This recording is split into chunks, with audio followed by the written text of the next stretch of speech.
સુંદર સવારના જય શ્રી સ્વામિનારાયણ, જય શ્રી કૃષ્ણ. પરમ પૂજ્ય એવા મહંત સ્વામી મહારાજનો જય. આજની સુંદર સવારનું રહસ્ય, સુંદર સમયની શરૂઆત એટલે મનના બગીચાને સુંદર અને સુગંધિત બનાવવું.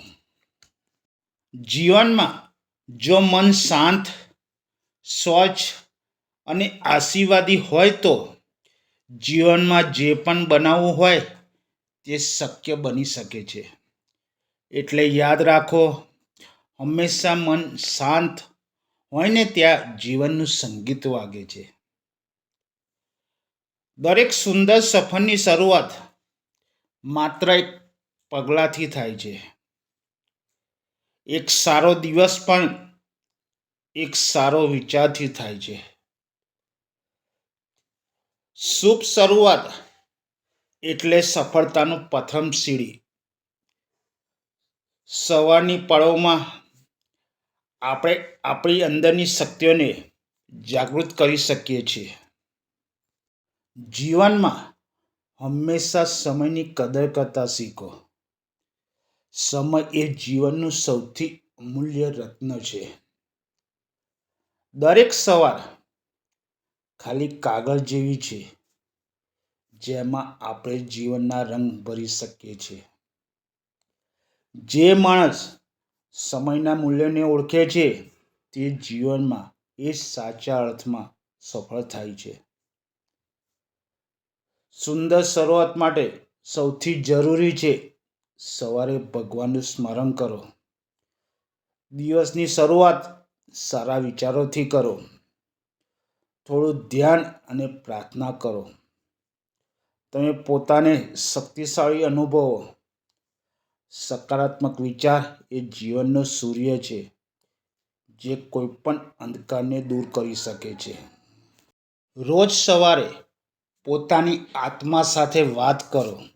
શું હું મારા કોઈ પણ સપનાને એક પગલું આગળ લઈ જઈ શકું છું? આ પ્રશ્ન સાથે દિવસની શરૂઆત કરો. તમે તમારા સપનાઓ તરફ એક નાનું પણ મજબૂત પગથિયું લો છો. મોટા સપનાઓ એકદમ પૂરા થતા નથી. દિવસે દિવસે આપણા પ્રયત્નો અને ધીરજથી પૂરા થાય છે. એક સારો વિચાર એ જ સાચો પ્રયત્ન. જીવનમાં આભાર માનતા શીખો. આભારના શબ્દોથી ભરેલો દિવસ આશીર્વાદથી ભરેલો બની જાય છે. નિષ્ઠા અને સમયપાલન જરૂરી છે. જો તમે નિયમિતતા અને આત્મવિશ્વાસ સાથે જીવન જીવો છો તો દરેક સમય તમારા માટે શ્રેષ્ઠ બની શકે છે. જ્યાં નિયમ છે ત્યાં લાભ છે. ભવિષ્ય નહીં, વર્તમાનમાં જીવતા શીખો. આ વાતને યાદ રાખો. દરેક સવારમાં જ્ઞાન, ભક્તિ અને ધ્યાનનો સંયોજન હોય તો જીવન આશીર્વાદ બની જાય છે. ભગવાનના સ્મરણથી સારો સમય શરૂ થાય છે. સવારની ભક્તિ એ દિનચર્યાનું દેવરૂપ હોય છે. સાચી શ્રદ્ધા, સાચી શક્તિ અને સાચી શુભેચ્છાઓ સાથે દિવસની શરૂઆત કરો. ફરીથી સૌને જય શ્રી સ્વામિનારાયણ. મિત્રો, આ વિડીયોને તમારા પરિવાર મિત્રોને શેર જરૂરથી કરજો.